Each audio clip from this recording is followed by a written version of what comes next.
teams, that yields you pulling back from an industry. You go, it's just not worth it for me. I don't have enough clients. That was one thing that happened. That's legit. That happened to lots of companies, but that is not systematically debanking. That's choosing not to invest in the industry. Yeah, that one caused a lot of backlash. Did you guys see that one? Yeah, I saw it on the feed. It's just like, where do you kind of have that rationale come from when so many people have said they've been debanked, you know? Like, you can't, you think they're all lying? I'm not sure really.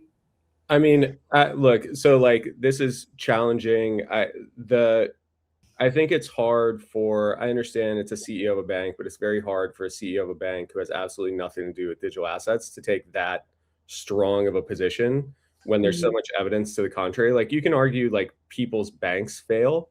I think that's kind of one of the core reasons that like digital assets exist, is that banks fail.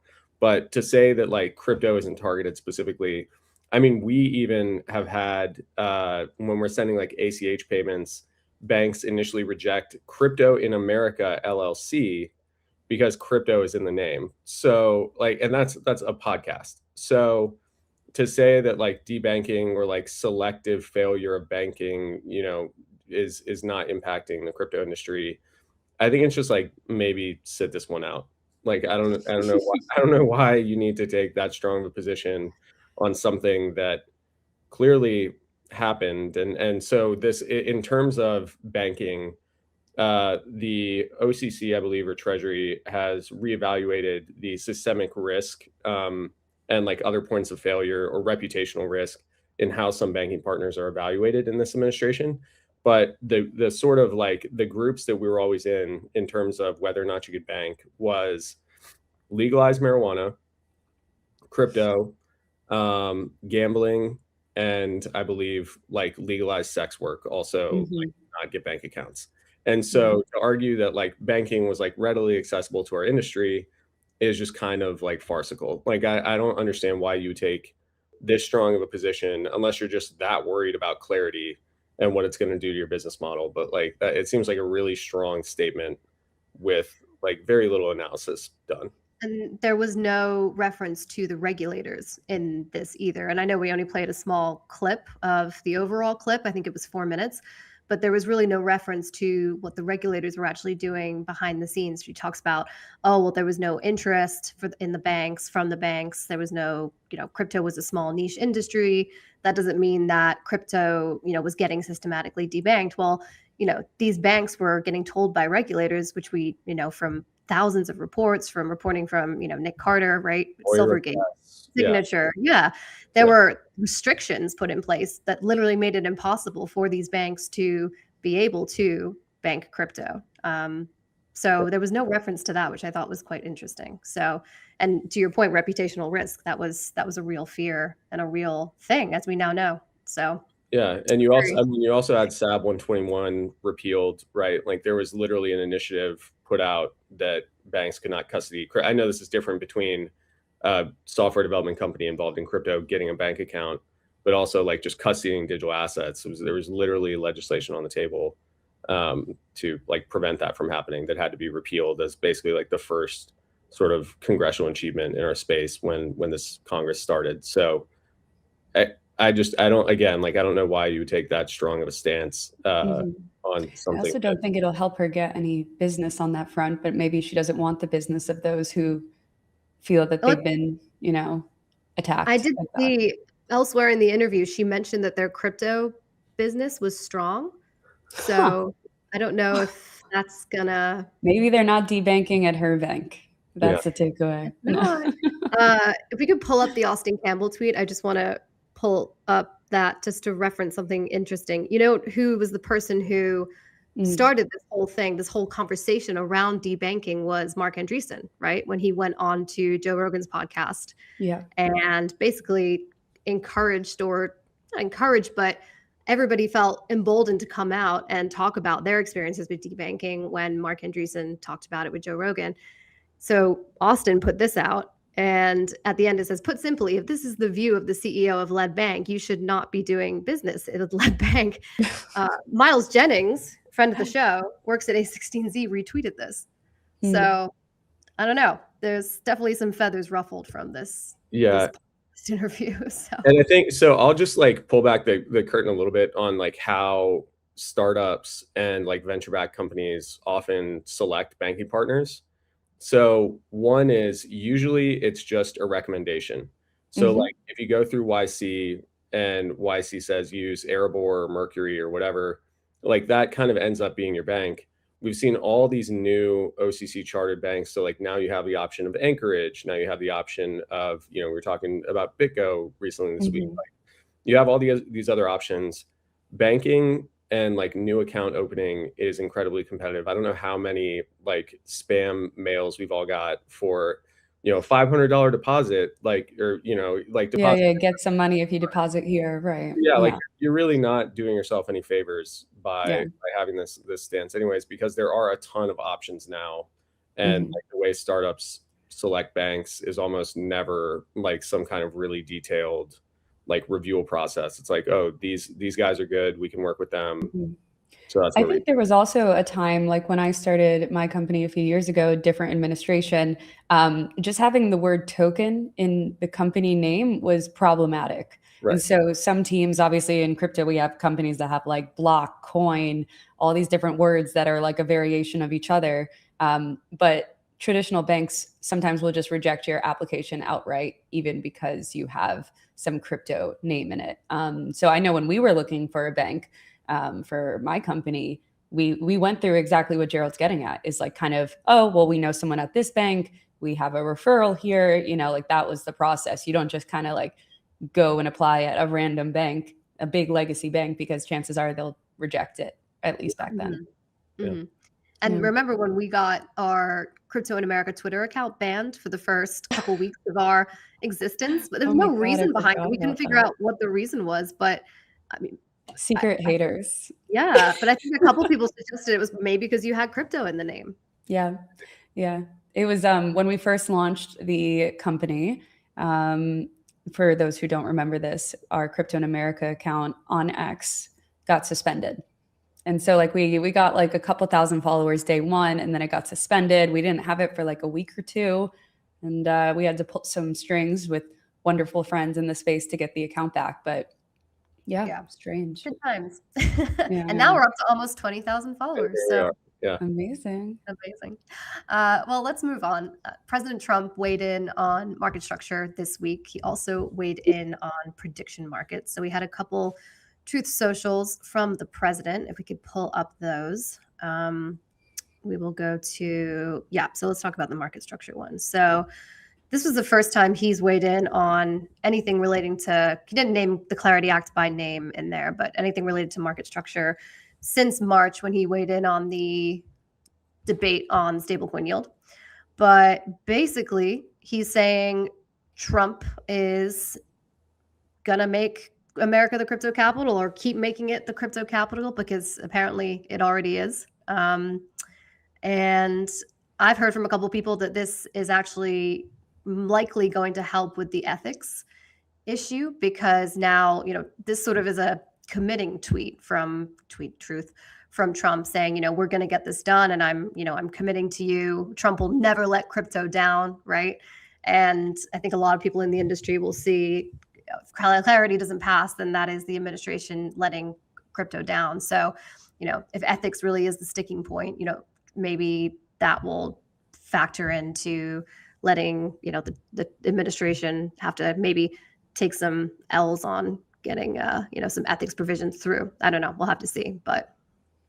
Yeah, I think this, so one is like, I appreciate the continued commitment. I know there's a lot of things going on in the world. We've talked about this on the show before, like crypto is not the only thing happening, but to see this kind of continued commitment from the administration is obviously positive.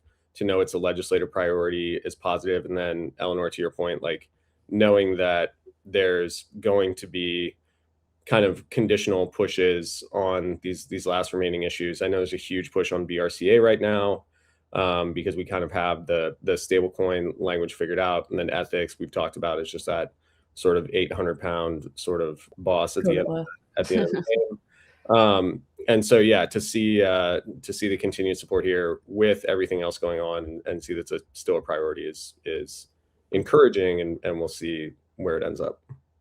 Yeah. Well, let's get back to some of these headlines in a little bit. I do really want to get to our first guest of the hour, and we're going to talk about how crypto is making a push into this year's midterm elections. It swept the Texas primary runoffs on Tuesday after industry-backed super PACs poured money into a handful of matchups, including the marquee race where Attorney General of Texas Ken Paxton beat Senator John Cornyn for the Republican state Republican Senate seat with 64% of the vote. It's a pretty big upset there.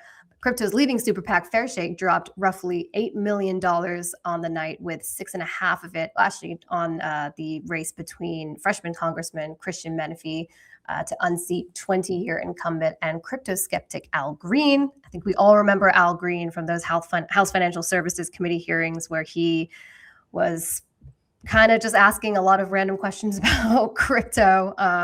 He also liked to interrupt the State of the Union and address to Congress that President Trump would make. He actually got thrown out pretty early this year, so everybody remembers Al Green. He was unseated this year by Christian Menefee. Fairshake said that the defeat proves that anti-crypto hostilities carry real electoral consequences. So joining us now to discuss crypto's role in the midterms is former NRSC Executive Director Jason Thielman. Jason, welcome to Crypto in America. Thank you. An honor to be joining you guys today. Yeah, excited to have you on. So Jason, crypto's standing in Washington has dramatically changed since 2024, largely because groups like Fairshake spent hundreds of millions on helping elect pro-crypto candidates. So how much of a political force would you say crypto is this election cycle? Well, as the saying goes, right, you can get a lot with a smile, but you get more with a smile and a gun. And, crypto is definitely showing up to the midterms with a smile and a gun. And you see that working its way through in a number of races. You mentioned, obviously, Texas. You mentioned Al Green, Barry Moore in Alabama. And his primary would be another example. But, you have a marriage of forces here, the Trump endorsement and crypto financial air cover and support. And the combination of those two things is really insurmountable in American politics. Yeah. Jason, how much of crypto's political power comes from donor dollars versus actual voters? If you kind of took the money away tomorrow, do you think politicians would still feel the need to pay attention to the issue? Gerald was kind of joking before that, crypto isn't the only thing that exists, but to us, it is the biggest thing, Well, there was a famous politician from my home state of Montana, Mike Mansfield. He was before Mitch McConnell, the longest serving Senate Majority Leader. And he was famous for one-word answers. Obviously, I'm not. But he would say to a question like this, nope. And that would be the answer. And I think that is one of the challenges that remains before us in industry, right? I think we've done a wonderful job of having a fantastic war chest, which brings people to the table. I run campaigns and races, and one of the first things, I talk to about candidates, not just because I'm someone who's a fan of making America the center of the universe as it relates to this important form of financial innovation and technological innovation, but because it's also one of the most important things for them to do to get right in order to be a successful candidate, especially in a lot of these primary situations, in addition to the general. But what that hasn't translated to, and what we still need to do, is we actually need to make sure that the public are believers in this. And, in a lot of the data and the polling and the work that I've done, I've seen we have a lot of skepticism from the general public. So politicians are very mindful, frankly, because of the money that's put in play. But what we need to do is we actually need to make sure that the voters are leading them along as well. So the second there's not a $200 or $300 million war chest, the members still want to be there, candidates still want to be there, because their voters and their constituencies on the ground in their districts and in their states want to see us leading on this innovation. And to me, that's a gap here that we need to spend. People need to start spending resources on and educating the public and winning them over, which we have not invested in. Yeah, Jason, I want to ask you about this notion of like primary general and specifically apply it to like the Texas race. I know you guys spent a lot more time and effort on the other sort of half of the race here, talking about Al Green, but going back to John Cornyn and Ken Paxton, you know, there's, I think, a very interesting general. And so I've always heard from friends on the Hill, it's, you know, a lot of these are tough primary, easy general. That's also the reason that a lot of like states are looking at districts is kind of almost entrenching some of those sort of, I won't call them policies, but some of those leanings. John Cornyn has like an A rating on Stand with Crypto, and Ken Paxton seems relatively new to the space. And when you consider how that general for the first time in at like decades could actually be heavily contested, how do you guys evaluate like the totality of circumstances around some of these candidates and where you can put support and effort behind someone? And to just be clear, I'm not a representative of, Right, of of course.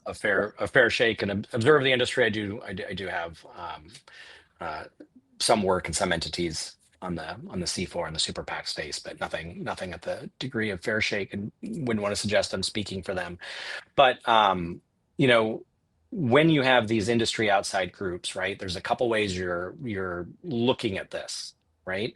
One is you want to obviously get people who are going to be champions. You want people to feel compelled and be afraid of not being a champion or on the other side of you. That's a really important aspect of building influence through financial contributions, and especially these large investments on the outside. But you know, you're correct to note John Cornyn is not not an enemy of crypto. Ken Paxton, you know, is supportive, but you know, I think it's a little bit hard to say one is necessarily better, you know, would be better than the other. But I think some of the decisions that are made here is be for what's going to happen. I think is sometimes how some of these groups look at things. So they want to be with a winner, and they want the winner to have some gratitude and appreciation for the work they did to make winning easier than it could be otherwise. And you know, that might be an illustration of what some of the decision was in Texas for some of these groups with Paxton. When it comes to fair shake's influence in Washington, Jason, do you think it's reached a point now where politicians feel like they need to be on the right side of the crypto issues to avoid becoming a target? Because like anecdotally, I've heard some Democrats on Capitol Hill say they're actually no longer afraid of fair shake. So how do you evaluate that sort of maybe fear of fair shake? Is that the right way to say it, a right way to think about it? Well, I would want to there are two questions embedded here, right? One is an industry question, right? And the other is specific to fair shake. I would say as an industry, people are, you know, the industry overall, and fair shake is a part of that, but not exclusively that. People are pretty mindful of what they bring to the table, and that they can be very useful friends, or they can be, you know, a dangerous adversary. Now, I think part of the challenge here is when you take it over to, you know, any sort of specific group is you need to, your friends need to believe that you're going to be truly rewarded for your behavior. And one of the challenges I think with any sort of industry group is as you try to be bipartisan, I mean, the reality is Republicans are just way better on these issues than Democrats. That's not you know, you can dislike Republicans on everything else, but if you are a voter who cares about, you know, a single issue voter on crypto, you know, it's pretty hard, I think, to make any sort of objective argument that Democrats are better. But obviously, fair shake as an industry is trying, as an industry group, is trying to be bipartisan. And I think sometimes some of the challenge and some of the risk that they have in making sure that they are, you know, feared and respected, is that sometimes Republicans can get frustrated and thinking, well, why are you helping these Democrats who aren't really champions? And if you're going to weigh in these situations and circumstances, you know, really, can we count on you when we make hard decisions and do difficult things? And I think that's a challenging balancing act for them, as it is really for any corporate, you know, really any corporate interest. Do you think politicians or people in general, politicians mostly, do you think they understand the difference between fair shake and crypto though? Because I mean, I feel like they're pretty synonymous at this point. I mean, people refer to fair shake and they think crypto money, right? And they automatically think big crypto, big dollars, Coinbase, Ripple, Andreessen Horowitz, the rest. I think there is a tendency from a lot of the politicians and even the campaigns and senior staff to conflate, and kind of confuse and not really appreciate the nuances and the fault lines across the industry. I think even as it relates to fair shake, sort of the individual brand identity and awareness of even that amongst people facing difficult races who need significant financial help is, I think it would surprise you to see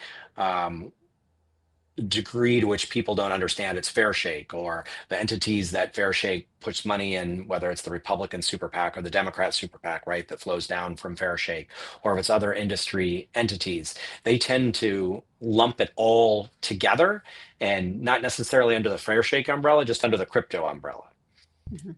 Jason, I want to ask you about a point you brought up a second ago, which is about the sort of support, and then we could call it a scorecard, but like the continued support or the delivery on the objectives that a donor may kind of expect. And as you pointed out, there's and we've talked about them on the show before, there's a lot more super PACs coming up for the industry and support. But it does seem like going into 2024, the objective that most of these members were being asked to deliver on was clarity. And so going into the fall of 2026 now, do you see the pastures of clarity as either like a huge supporting factor for continued support for some of those members, or is there also a counter argument that maybe if it doesn't get across the line, then there's an opportunity to almost expand the tent and get more support? Like how much of a factor do you think the passage of clarity plays in when some of these PACs or even you guys are evaluating how to support candidates on sort of delivery on a key issue? I think it is rather critical test of the effectiveness of the strategy in 2024 if the industry, if we're able to get Clarity Act approved, right? So a lot of decisions were made in 2024, some of which honestly frustrated me when, my job was simply to elect Republicans at the NRSC, that were made by industry and supporting people like Slotkin in Michigan or Gallego in Arizona. But, they made a strategic decision that they needed some Democrats, which they do, right? Senate is not a majority vote, it's a super majority vote body. You need 60 votes. But that doing that would win over the necessary Democrats to get to your critical threshold. And we certainly saw that on the stablecoin side, that strategy proved itself out to a point. But the real test, right? That was that was sort of the Junior Olympics. This is the real Olympics with Clarity Act. And if we fail to do that because Democrats don't deliver the votes, I think people would question whether or not the approach is effective. And I think where you run into problem is some of the donors. Do they start to question, are we getting what we expect for the money that we spend? Now, certainly there is an opportunity in 2026 with bringing in people who are, more sincere and converted champions, people like Congressman Barry Moore in Alabama, who was, an early holder of Cryptcoin, for example, who will be coming in. Tuberville obviously was good on the issue, right? So you're not necessarily trading up there, but, I do think you'll see in some of these states people who are more educated and more convicted on it. So perhaps we have does not mean that the entire strategy has fallen apart or failed, but I do think failure to pass clarity, if you're a lot of the folks in the donor space, that could lead to donor frustration and, will call into question the degree to which people are willing to continue to invest. I think they should, right? Things take time in DC, and especially a new industry where there's a lot of education, and we're trying to slowly move you just can't change all the seats out, especially when only a third's up in the Senate, of getting to where you need to go and want to be. I mean, Jason, there's been some maybe criticism from Republican operatives that crypto money really hasn't entered the Ohio Senate race, where Sherrod Brown is trying to make a comeback against John Husted. Brown is now apparently taking a softer approach toward crypto, but does that kind of make him less of a target, or do you expect more crypto money to get involved here? Listen, I'm a devout Catholic. I believe in roadside conversions, but they're far more convincing on the road to Damascus than they are on the way to the ballot box. So anybody who buys that hogwash horse shit that, that Jared Brown is remotely softened on this is just absurd. So the industry, I would hope, is all in and should be very aggressive on that race, just as they were last time when we elected Bernie Moreno, which is one of the best trade ups that we could ever possibly have had, and we need to make sure he does not come back. Yeah. And that to me will be a real failure of industry if they don't show up. I think they will, but if they don't show up and somehow or another, buy some sort of phony conversion here, or softening, that would just be a disastrous mistake. And we're going to win Ohio too. Yeah. Jay, we're going to win, I want to ask you if we have time just for one quick one before we let you go on this point about the softening stance. So Elizabeth Warren's like sort of anti-crypto army in 2024 was essentially dismantled from like a political stance. Obviously, Senator Warren is still, doing her thing in Senate. But to your point, like we talk about crypto as a nonpartisan issue. What would be the game plan, because we have so heavily supported Republicans, if you do actually see the Dems start to really soften their stance? And again, I agree with your point about former Senator Brown, but what would be the reaction from the NRSC side if you're like really seeing stances on the Dem side like soften on this issue? If I still had my role at the NRSC, it wouldn't change it because my job is just to elect, when I ran the NRSC, it's just to elect Republicans, right? But I think if you're looking at this from a perspective of industry and an advocacy perception, you need to keep that in mind. But what you can't fall for is, we had 9 Democrats join us and we had 59 votes in the Senate when it takes 60.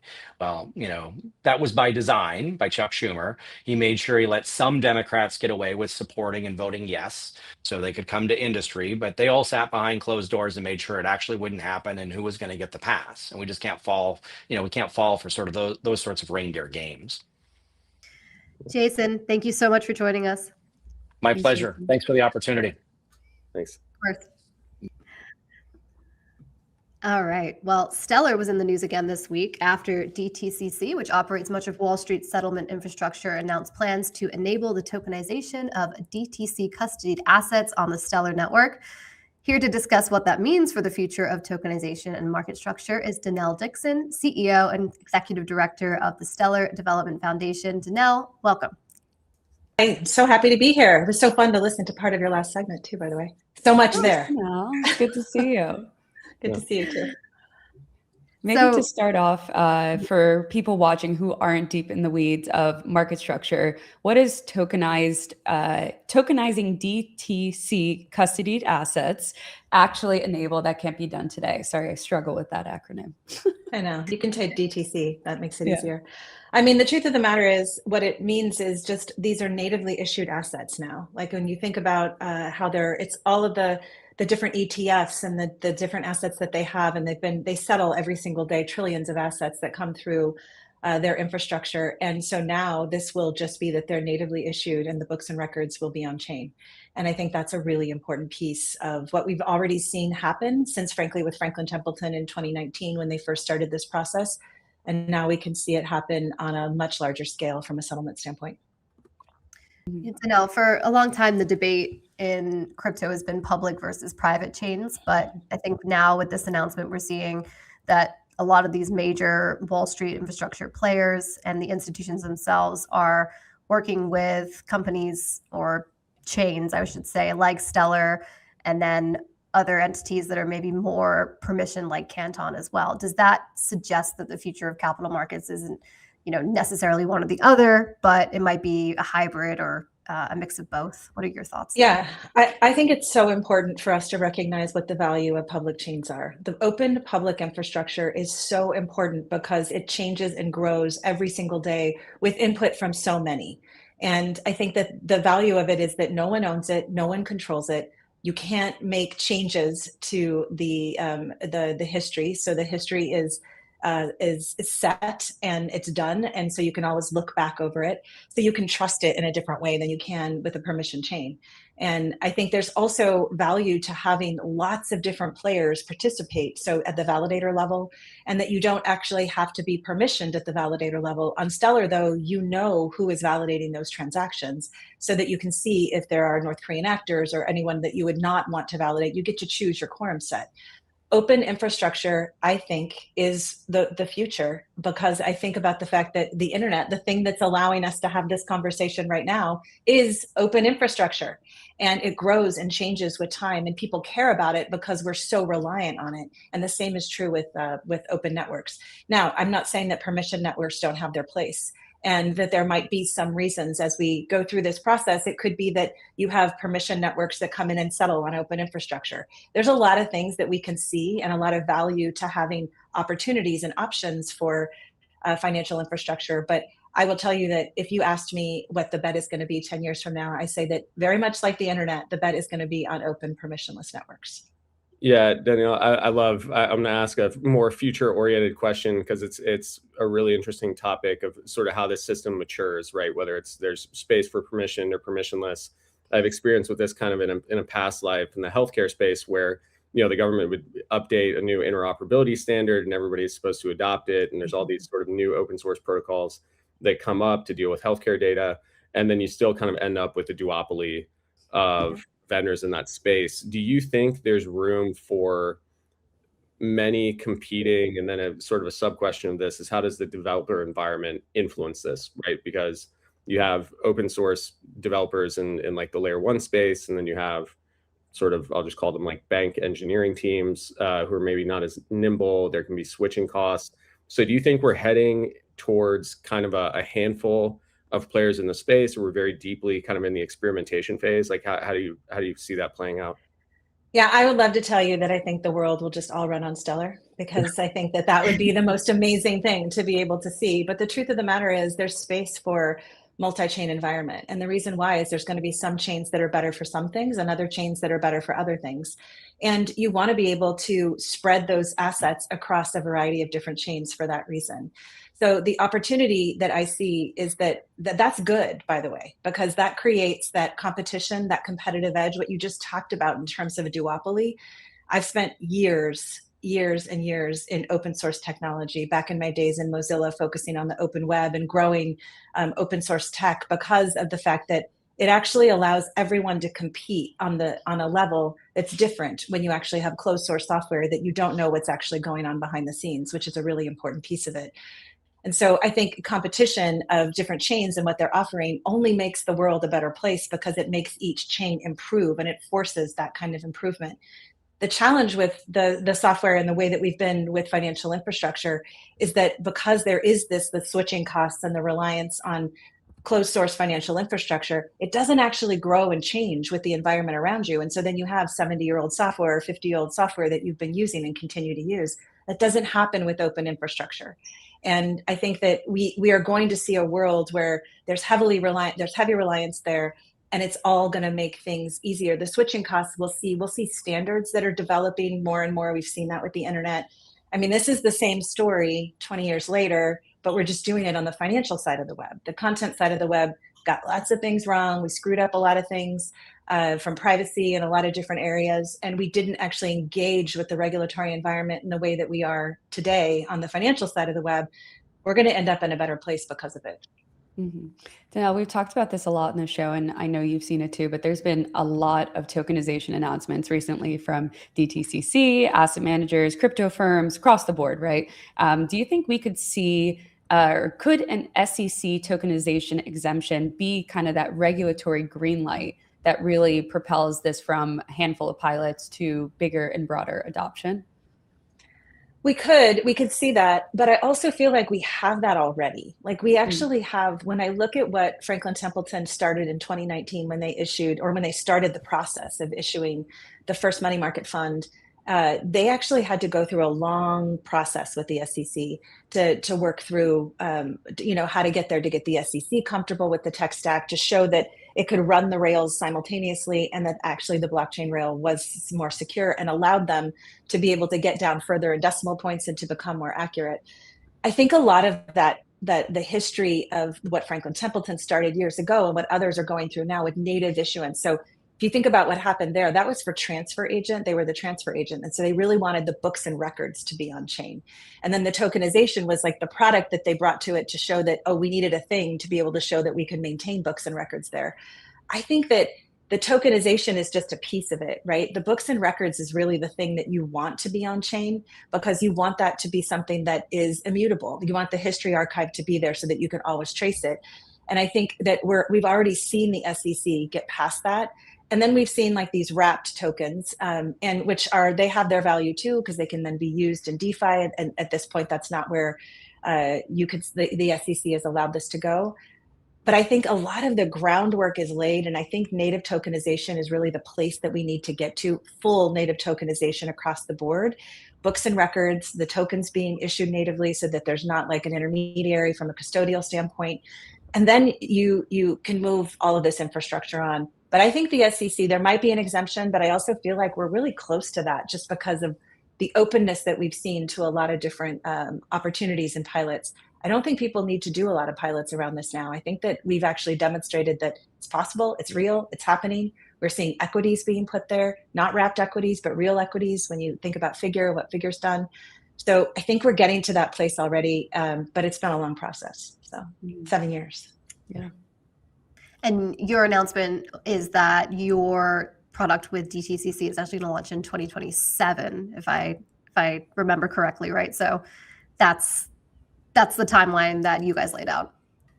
It's the timeline that DTCC has really focused on. They have internal things that they need to work through. Part of it for them, they're launching their first test net with, I think it's Canton that they're launching in July, and then we'll see like the progression of that. But this is a process internal for them. I'd love it to be earlier, and who knows, maybe we can actually help move that along. But it's a lot of internal processes there. I mean, the network is ready for all of this. And so that's not really the issue. It's just making sure that they've got the right team in place to be able to work with the software that Stellar has. Yeah, Danielle, it's because that's kind of touches a point for me as well, where you're going from kind of whether it's like move fast and break things, traditional tech or open source world, especially into like the crypto environment where things are always moving really, really fast. How is it working with these big institutions whose own internal timelines are often like the biggest constraint? Like how do you sort of navigate that when you're doing all these kind of exciting dynamic things? Yeah, it's a funny thing when I think about it. It's rarely the institutions themselves, I'll say. Like if the institutions have the tech stack and they have the wherewithal internally to be able to make this happen, it's mostly the regulatory environment that actually causes a lot of these things to slow down. So when I take Franklin Templeton, for example, forward thinking, like looking at this in 2019, how can we put the transfer agent in and put our books and records on a public network? That's crazy that they even thought about that then. The rest of the world wasn't. And it still took them till 2021 to be able to issue it publicly and to tokenize their first product on chain. So it is the regulatory environment that makes it so that things are a bit slower, even if the entities themselves want to move faster. And I think that break things is complicated when you're dealing with trillions and quadrillions, which I don't even know how many zeros are in that, of dollars worth of assets. So I think that I get it. Like you need to be mindful of that. But so it's a process for sure. And we've been working with DTCC for a long time. I've known the folks there for many, many years. And this has been something that we've been working through. But the regulatory environment needs to be, and I think we are getting to be a bit more nimble. Just, going back to what you guys were just talking about on the prior segment, we're going to be, we see a regulatory environment that is more nimble. But it's also one of the things that I am very aware of when I think about what's different from my days here at Stellar, from my days on the content side of the web, when we moved fast and broke everything, is that we're dealing with money. We're dealing with value. We're dealing with, trillions of dollars. And we don't want to break things, not those kinds of things. You can break things a little bit along the way, but when you're dealing with financial value and when you're dealing with markets you could change a market just with something like, if there was a stop on the network or a halt or something, you need to be really mindful of, this is good. This is excellent that we're to this place where we're seeing these kinds of changes. It's also good sometimes to take it a little slower. Mm-hmm. Denelle, I wanted to ask you something following up on that. Aside from what we see in the headlines, how should people actually be thinking about this? And is there anything that didn't really make the story, quote unquote, that you want to highlight here? Well, I mean, from our standpoint, DTCC is going to explain why they've made decisions around the networks that they're building on, and there will be others to follow for sure. But I think the thing that is most exciting to me, and this is the reason why I look at Stellar as being such strong financial software, is that having compliance at the base layer, being able to, one of the things when I first came into crypto and what I saw in the market was, we're going to disrupt everything on the financial services side, and we're going to take all of that infrastructure and make it go away, and we're going to replace it with this new infrastructure. I always felt like there was this need for this interoperability, because we, even at that time, and even when we came out and we talked about MoneyGram being an on and off ramp for us and why that was so important, it was important because you can use this infrastructure once you're there, but getting on the infrastructure, you need to get there. So you need the on-ramps, right? So you need that combination with traditional financial infrastructure and that interoperability to really make this work. And I think the biggest signal to me is that having that compliance at the base layer, allowing institutions to be able to choose which things work for them as they issue these assets, thinking about compliance and thinking about the regulatory environment as you're building the software, that's how we always did it. One of the things that I used to say is that we let the perfect be the enemy of the good all the time at Stellar in the early days. We built for institutions when institutions weren't there. And so, yeah, it's taken time for us to get there, but all of those things and those, even like when I think about privacy and how you need to think about institutional privacy and allowing them to have choices around it, all of those things are part of this story, even though they've happened, 7 years ago or 14 years ago, if you think about the early days of when Stellar came to play. So I think it's there's so much to this, and it's a true signal about the value of the tech stack, but it's also a true signal of what's been happening in our industry for a really long time, that we've been building these things and now it's finally coming to fruition that folks see the value.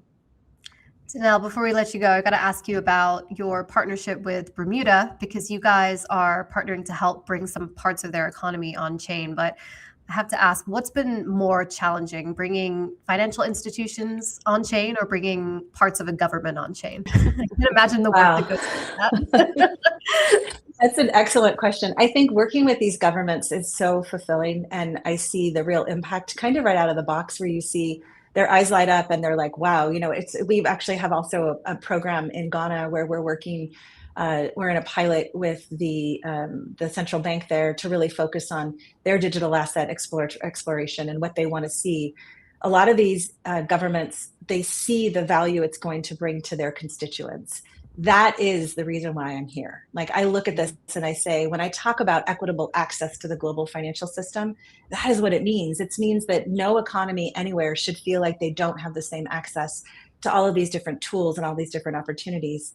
And so I think working with governments is a long process, because they, there's a lot of regulations. There's a lot of, they need to satisfy a lot of different independent bodies, but it is exceptionally fulfilling. And I'm really excited about this work with Bermuda. The fact that you can use this asset to be able to not only pay the government, but to pay local merchants is something that is that's the world that we want to see. We want to make it easier for everyone to be able to do the things that they need to do, particularly in low liquidity environments. And I think that this is so it's a huge signal. They both have their challenges, but honestly, the end game is remarkable and makes me smile every time.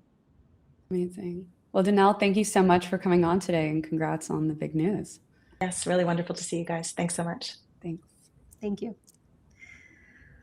All right. All right. Well, it's 15 zeros, by the way, in a quadrillion. Just what? But in quadrillion, there are 15 zeros. 15 zeros in a quadrillion. That's 15. Yeah. Oh. Just for our audience. That's your fun fact of the day. Yeah. It's a lot of zeros. A lot of zeros. Perps. Yeah, let's talk about perps. Yeah, save the perps. Yeah. So, Gerald, this has been something you've been talking about, and I feel like waiting for a long time. So what does this mean exactly? So for our audience, basically the CFTC is now greenlighted the listing of perps, or the offering of Bitcoin the perp. Bitcoin perp through call sheet. Yeah. Yeah. And now is it Kalshi or Coinbase? So the CFTC press announcement this morning said that it was the BTC perp from Coinbase offered through Deribit. What? Wait, I saw the Kalshi X one. No. Okay, so maybe there's maybe there's more than one on the horizon. I don't know. This is what happens when you're reporting live. Yeah. I think it's the announcement is Coinbase. Oh, okay. So Coinbase also received a no action letter that gives it. This is what I read. Basically, it's interpreting relief is providing regulatory comfort for aspects of their model, which they are now allowed to route eligible customers to its Bermuda. Funny that we're just talking about that Bermuda-based derivatives platform, including for perpetual futures trading using digital assets as collateral. Yeah. So I think there were 3 or 4 announcements this morning. So there's a lot of irons in the fire. Maybe high level too on the front of Perps. If you're not familiar what Perps is, it's short for perpetual futures contracts, and it's a crypto thing that is kind of similar to traditional futures. So it's not. I mean, like so they don't expire, whereas traditional futures do expire. I would say that's the differentiating factor. So you could hold a perp position indefinitely if you want. And it's like a derivative contract that allows you to trade the price of a cryptocurrency without actually owning the underlying asset. Well, so that's, you agree, Gerald? That's what a future is. Yeah. So a perpetual future. So futures are generally contracts that expire. They have some kind of a duration, right? So you're essentially betting on the movement of the asset. Usually it's fixed term, so it can be daily, monthly. A lot of the binary futures markets have gotten into, what's going to happen in the next hour, and it's just up down quoting, like will the price go up or down. The way people have been approaching calling products perps in the US like over the last, let's call it like year or two, is to actually offer what's like an extremely long duration future. So if you think about it, like if I said like all you can eat buffet, right? Nobody is actually going to eat the entire buffet. Like it's just not possible. So what I'm actually doing is if I'm doing a really long duration future and it's like 10 years out, or I believe Binance actually offers eventually 25 years.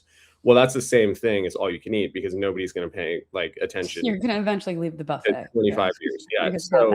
Yeah. So what a perpetual future does is basically just let your duration never expire. It's become very popular offshore. I know like Hyperliquid offers tokenized equity perps, which are like a very interesting, different kind of instrument. I don't think there's any appetite from the SEC to allow that kind of like a swap right now, but we'll see.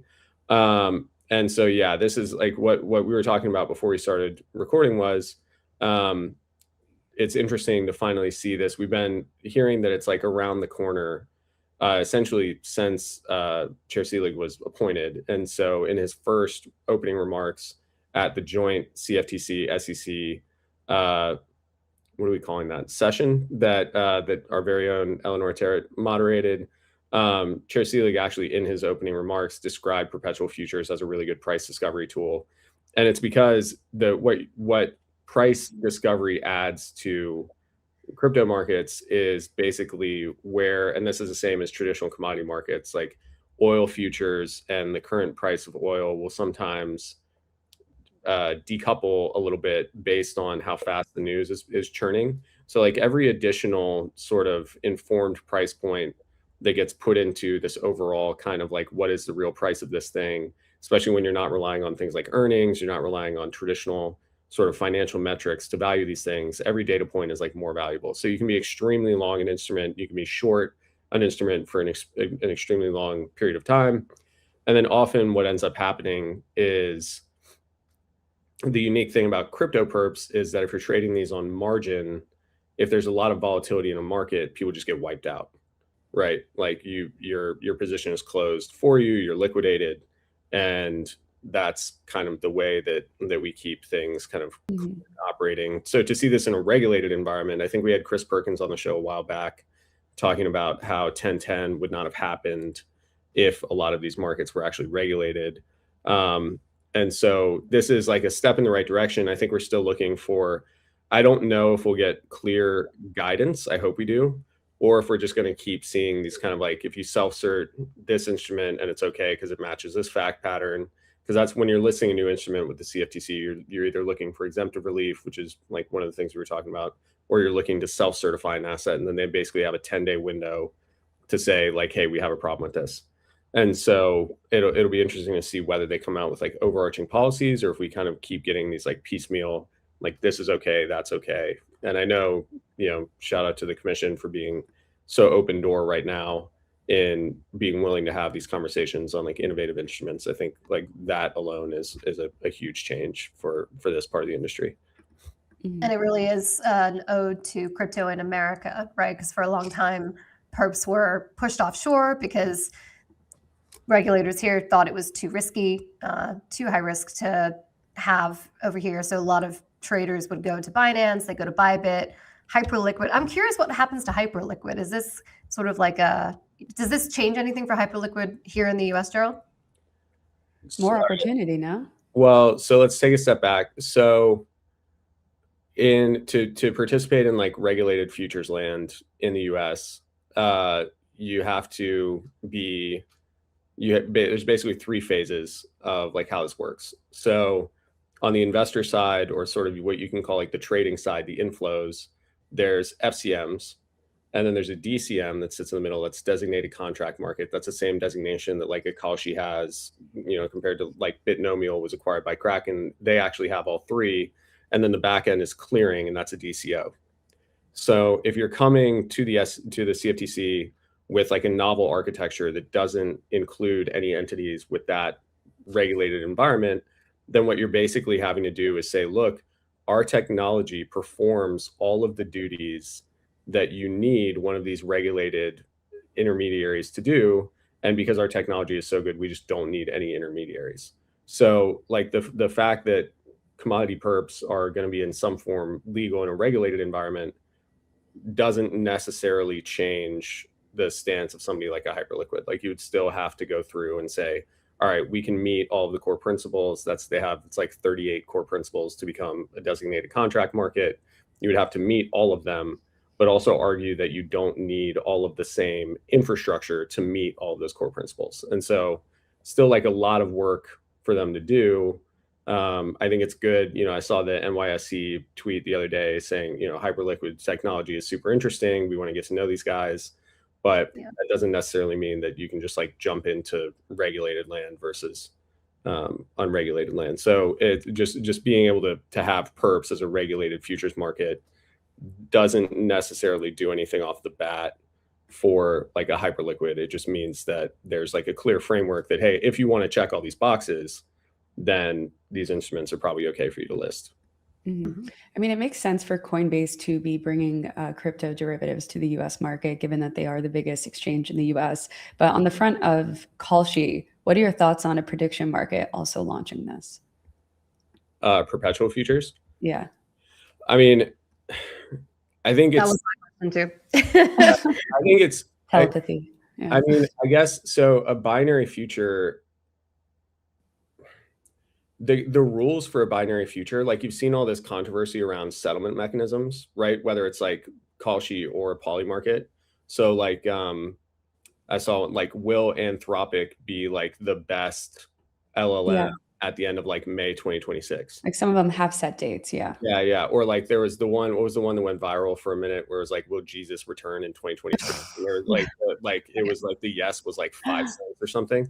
Yeah. So I think it would be really hard. Like I could see Kalshi getting into non-binary futures markets, like maybe through Robinhood or something like that. Mm-hmm. But what you're talking about is actually a very different instrument, because binary futures depend by their nature on a result, on an outcome.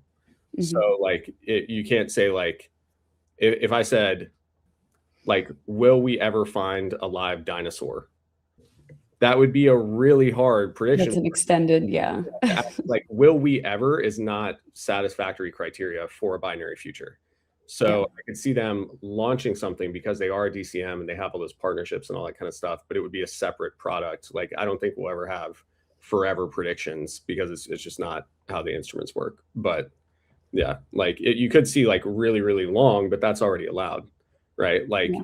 at the end of like 2045, will an asteroid hit the Earth? I'm sorry, I'm on like dinosaur this morning, but like, Yeah, we got time. We got time for that. Yeah. like that would be something where it's like, all right, so like you have 20 years for this to settle.